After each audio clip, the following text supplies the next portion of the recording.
নমস্কার বন্ধুরা, আমি চলে এসেছি তোমাদের সামনে নতুন আর একটা ভিডিও নিয়ে। চলো আজকে আমার তথ্যকথা শুরু করে দিচ্ছি। তো আজকের তথ্যকথা হলো, প্রথমেই বলি, গরিব মানুষকে অবহেলা করো না। গরিব মানুষকে অবহেলা করো না।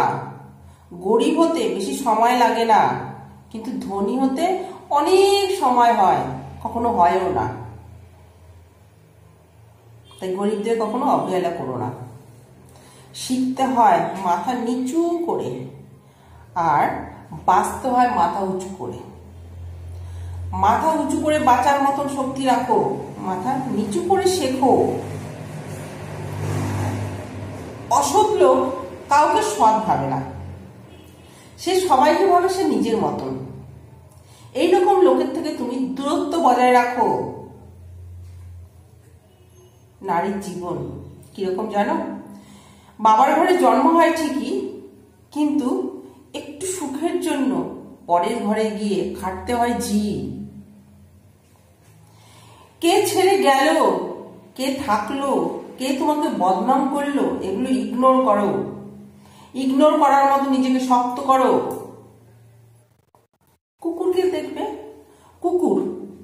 কুকুরকে যদি তুমি উপকার করো, সে তোমার বাড়ি রাত জেগে পাহারা দেবে। কিন্তু মানুষকে যদি তুমি উপকার করেছো, তাহলে মোটা বাসটাই তোমাকে দেবে।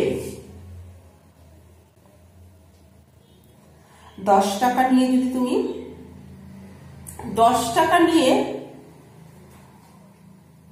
2 কিলোমিটার হেঁটে পায়ে হাঁটা মানুষটা যখন বাড়ি ফেরে, তখন বাড়িতে যখন ফিরে তখন কিছু খাবার নিয়ে ফেরে, কারণ বাড়িতে যে সন্তানটা রয়েছে তাদের মুখে দেবে বলে।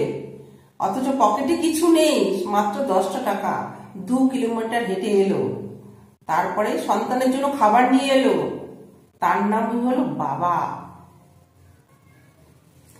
যে কেউ ব্যক্তি অপরের দোষের কথা তোমার কাছে বলে, সেই ব্যক্তি কিন্তু তোমার দোষের কথাও কিন্তু অপরের কাছে প্রকাশ করে বলে, গান গেয়ে বেড়ায়।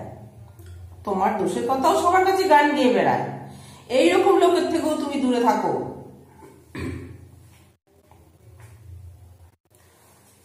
তো চলো বন্ধুরা, এইটুকু বললাম।